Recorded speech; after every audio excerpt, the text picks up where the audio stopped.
एक रुपए की बिंदिया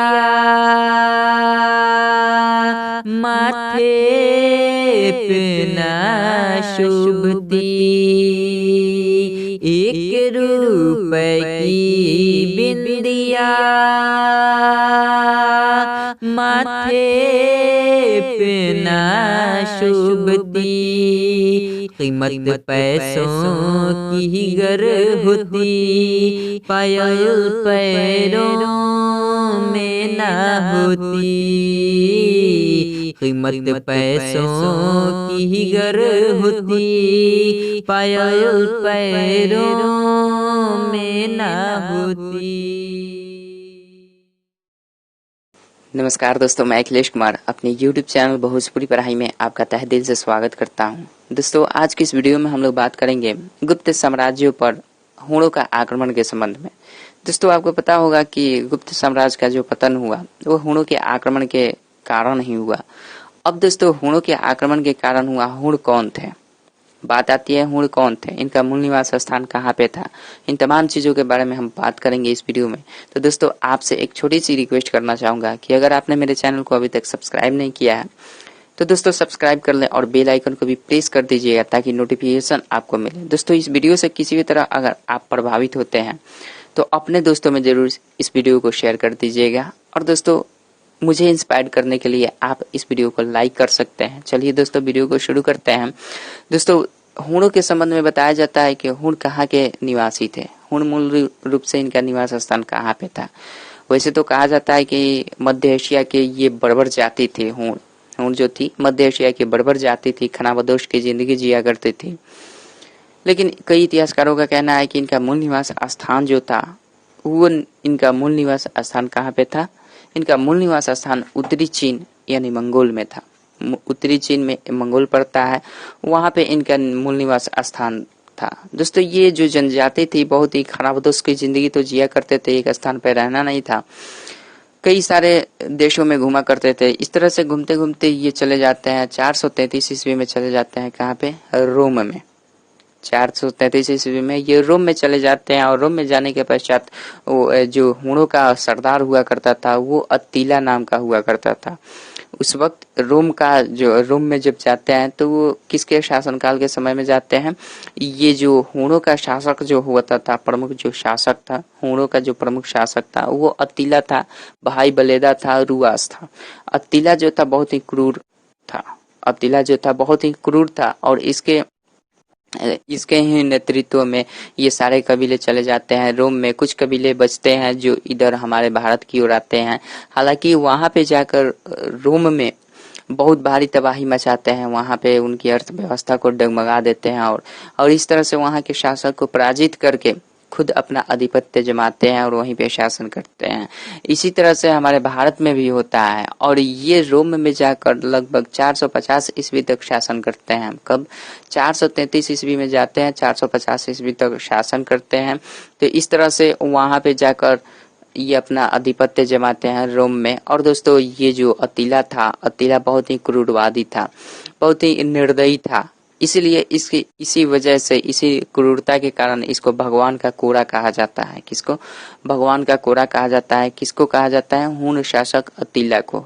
हूण शासक अत्तिला को भगवान का कोड़ा कहा जाता है। दोस्तों, ये हूण जो कबीला थी, हूण कबीला दो तरह की थी। पहली कबीला जो यूरोप की तरह चली गई थी, हूण कबीला जो यूरोप की तरह चली गई थी, उसको काले हूण का नाम से जाना जाता है, काले हूण के नाम से जाना जाता है। और जो हमारे भारत और ईरान की तरफ आई थी हूण कबीला, वो श्वेत हूण के नाम से जानी जाती है। तो इस तरह से दोस्तों, अगर कबीलों की समूह देखें, कबीला देखें, हूणों की कबीला देखें तो दोस्तों दो तरह की कबीला थी। कौन कौन सी? एक तो काले हूण हुआ करते थे और एक श्वेत हूण। तो श्वेत हूण ही भारत में आकर आक्रमण किए। तो इस संबंध में अगर हम बात करें तो भारत में सबसे पहले आक्रमण अगर किसी हूण ने किया तो 455 ईस्वी में किया। कब? 455 ईस्वी में किया। और उस वक्त भारत में शासनकाल किसका चल रहा था? उस वक्त भारत में शासनकाल चल रहा था किसका? स्कंदगुप्त का। स्कंदगुप्त हालांकि चल रहा था और स्कंदगुप्त के शासनकाल के समय में ये प्रयास तो किया था हूणों ने आक्रमण करने का, लेकिन हूण सबसे पहले आए थे तो वो कहाँ पे आक्रमण किए थे? गंधार में। गंधार में आक्रमण किए थे, लेकिन गंधार को में आने के पश्चात ये स्कंदगुप्त से पराजित हो गए। फिर इसको भागना पड़ा वहां से, इन हुणों को भागना पड़ा, भारत में ये आ नहीं पाए। हालांकि इनके जाने के पश्चात भी इनके पराजित करना, स्कंदगुप्त ने इनको पराजित करने के पश्चात कल लगभग 30 से 40 वर्षों तक स्वतंत्र रूप से अपनी शासन किया, और इस तरह से फिर दोबारा से आक्रमण हो जाता है भारत में। हालांकि पहला जो आक्रमण होता है हुणों का, वो स्कंदगुप्त के ही शासनकाल में होता है भारत में।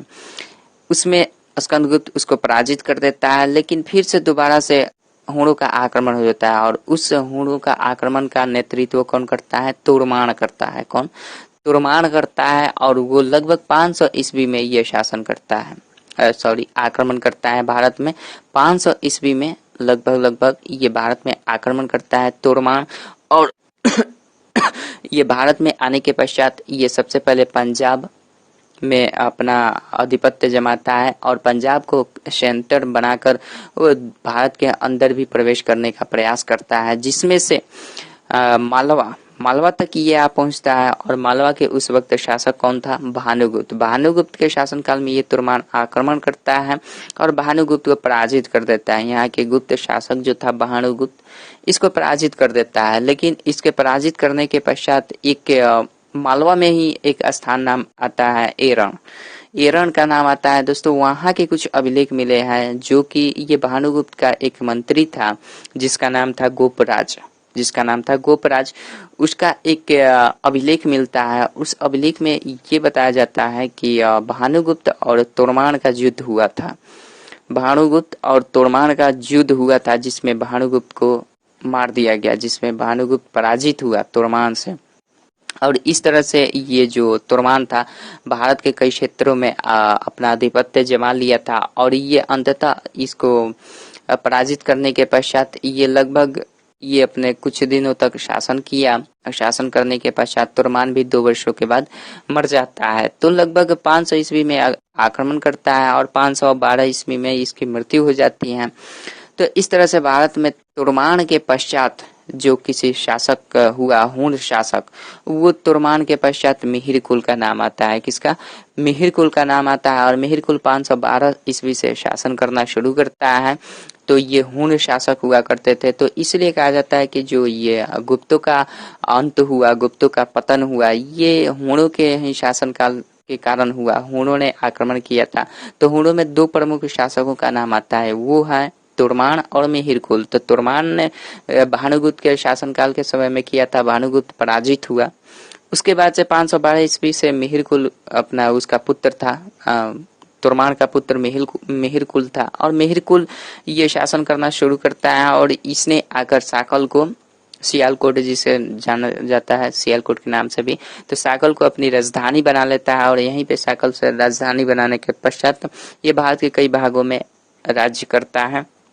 जो मिहिर कुल था दोस्तों, ये शैव धर्म को मानता था। मिहिर कुल जो था वो शैव धर्म को मानता था। हालांकि बौद्ध धर्म को भी मानता था, लेकिन बौद्ध धर्म को जानने की प्रयास करता था, बौद्ध धर्म को जानने में बहुत रुचि रखता था, लेकिन शैव धर्म से ये संबंधित था, शैव धर्मावलंबी था। ठीक है दोस्तों, ये क्या करता है मिहिर कुल, यहाँ तो मालवा में ये शासन करने के पश्चात, पंजाब में शासन करने के पश्चात ये फिर से अटैक करता है यहाँ पूर्वोत्तर भारत में। कहा? मगध पर भी ये आक्रमण करता है। लेकिन मगध पर उस वक्त शासनकाल किसका रहता है?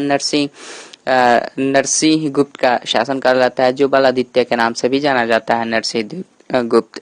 तो इसके शासनकाल में ये मिहिर कुल भारत के मगध में भी आक्रमण करता है। लेकिन वहां पर मगध नरसिंह द्वितीय से ये पराजित होना पड़ता है। इसको वहां से भागना पड़ता है। ये भागकर फिर चला आता है कहाँ पे? ये बात है दोस्तों 528 ईस्वी के, जब ये भारत में आक्रमण करता है। कब?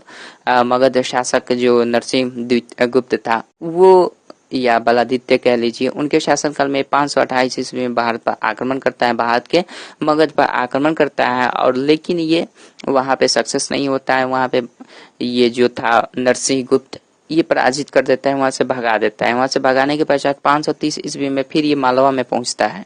कहाँ पे? मालवा में पहुंचता है। और मालवा में पहुंचने के पश्चात फिर यहाँ पे मालवा पर, अब तो मालवा पर पहले भानुगुप्त का शासन चल रहा था उस वक्त जब तोरमार ने आक्रमण किया था। तो तोरमार ने जब आक्रमण किया था तो उस वक्त भानुगुप्त का शासन चल रहा था, लेकिन अब उसकी तो मृत्यु हो गई थी। अब मालवा पर शासनकाल यशोधर्मन का चल रहा था। किसका?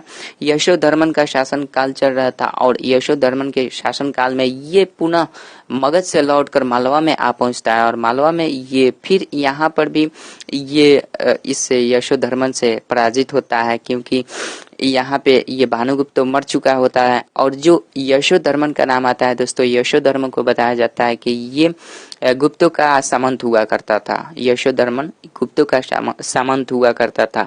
तो इस तरह से अगर देखें तो ये भारत के अनेक हिस्सों में ये आक्रमण करता है मिहिर कुल। और मिहिर कुल हालांकि मगध में आता है लेकिन सक्सेस नहीं होता है, यहाँ से इसको भागना पड़ता है। फिर यहाँ भागकर ये मालवा में पहुंचता है। मालवा पर यशोधर्मन का शासनकाल रहता है, उसे वहां भी पराजित होना पड़ता है। अंततः ये पराजित होते होते ये चला जाता है। फिर कश्मीर के एक राजा के पास ये शरण लेता है और वहां पे भी कश्मीर के राजा के पास शरण लेने के पश्चात वहां के भी राजा को मार देता है। धोखे से वहां के राजा को, कश्मीर के राजा को मार देता है और वहां मारने के पश्चात वहां अपना आधिपत्य जमा लेता है। इस तरह से दोस्तों अगर हम बात करें तो मिहिर कुल और तोरमाण ये दो प्रमुख शासक का नाम आता है हुणों में, जो कि भारत में आक्रमण करते हैं और आक्रमण करने के पश्चात ये भारत के गुप्त साम्राज्यों का पतन कर देते हैं धीरे धीरे। इस तरह से हम अगर बात करें तो हुणों का जो प्रमुख शासक हुआ, सबसे पहला जो शासक हुआ हुणों में, तो वो नाम आता है हमारा अतिला का। और जो दूसरा शासक हुआ जो कि भारत में इनका प्रभाव बहुत ही ज्यादा रहा, जिसके बदौलत हमारे गुप्त साम्राज्य की पतन की जानकारी प्राप्त होती है, वो दोस्तों ये तोरमाण और मिहिर कुल की ही आते हैं। तो दोस्तों यहाँ से आपको ये सारी जानकारी मिल जाती है। तो आप यहाँ से बहुत सारे इम्पोर्टेंट प्रश्न भी बन सकते हैं। तो मैं प्रश्न नहीं क्रिएट करूंगा, आप समझ लीजिएगा। यहाँ से जानकारियां याद रहे तो आप प्रश्न बना सकते हैं। चलिए आगे देखते हैं, कुछ इम्पोर्टेंट प्रश्नों की पर बात करते हैं। तो दोस्तों उसी में से अगर हम बात करें कि हुण कहाँ की एक जाति थी, अभी मैंने शुरू में बताया कि हुण कहाँ की जाति थी। हुण मध्य एशिया की जाति थी। और कैसी जाति थी? ये बर्बर जाति थी। कैसी जाति थी? बर्बर जाति थी। गुप्त काल में किसने आक्रमण किया था? तो गुप्त काल में, हाँ, किसने आक्रमण किया था? तो गुप्त काल में हुणों ने आक्रमण किया था। हुणों का शासक कौन था? तोरमाण था और मिहिर कुल था जो प्रमुख शासक हुए। वैसे तो दो ही शासक के आक्रमण कर देने से तो होगा नहीं किसी का पराजय, गुप्त साम्राज्य तो विस्तार था। और तो इस तरह से अगर हम प्रमुख शासकों का नेतृत्व देखें कि किसके नेतृत्व में ये हुणों ने आक्रमण किया था, तो हुणों के तरफ से नेतृत्व करता जो था वो वो था हमारा वो था कौन सा? तोरमाण। और आपका नाम आ जाता है तोरमाण और मिहिर कुल का नाम आता है। तो इस तरह से अगर हम बात करें दोस्तों तो इस प्रश्न का उत्तर यही हो जाता है कि गुप्त काल में किसने आक्रमण किया था, तो वो गुप्त काल में मिहिर कुल किया था और तोरमाण ने किया था। ठीक है। राजपूत जाति और गुर्जर जाति। दोस्तों राजपूत और जाति और गुर्जर जाति आज वर्तमान में हमारे भारत में इन हुणों का ही वंशज है ये गुर्जर जाति या राजपूत जाति। तो दोस्तों ये बहुत ही इम्पोर्टेंट है कि अगर राजपूत पूछ दिया जाए कि राजपूत जाति किसके वंशज हैं, अच्छा, या फिर गुर्जर जाति किसके वंशज हैं, तो ये हुणों का ही वंशज है, जो कि भारत से जाने के पश्चात यहाँ गुप्तों का पतन करने के पश्चात, गुप्तों पर आक्रमण करने के पश्चात कुछ यहाँ से हुणों का कबीला वापस चला गया और कुछ यहीं पे रह गए और हिंदू धर्म को अपना लिए। तो यही जो रह गए वही हमारे बीच आज राजपूत के नाम से जाने जाते हैं या गुर्जर प्रतिहार के नाम से जाने जाते हैं। तो इस तरह से हमारे बीच ये राजपूत जाति और गुर्जर का जो नाम मिलता है दोस्तों, ये हुणों का ही वंशज है। ठीक है, हुणों का ही वंशज है। भारत में हुणों ने कौन से धर्म को अपनाया? तो भारत में हुणों ने हिंदू धर्म को अपनाया और यहीं पे रह गए और यहीं पे जो रहे। तो दोस्तों इसका मुख्य आंसर होगा भारत में हुणों ने हिंदू धर्म को अपनाया और जिसका आज भी हमारे बीच उदाहरण मिल सकता है, ये राजपूत जाति हुणों का ही वंशज है। तो दोस्तों आज के इस वीडियो में बस इतना ही। आपसे उम्मीद करता हूँ कि ये वीडियो आपको बहुत अच्छा लगा होगा। अगर जानकारी अच्छी लगे तो दोस्तों अपने दोस्तों में इस वीडियो को जरूर शेयर कर दीजिएगा। दोस्तों वीडियो को अंत तक देखने के लिए आपका बहुत बहुत धन्यवाद। थैंक यू दोस्तों।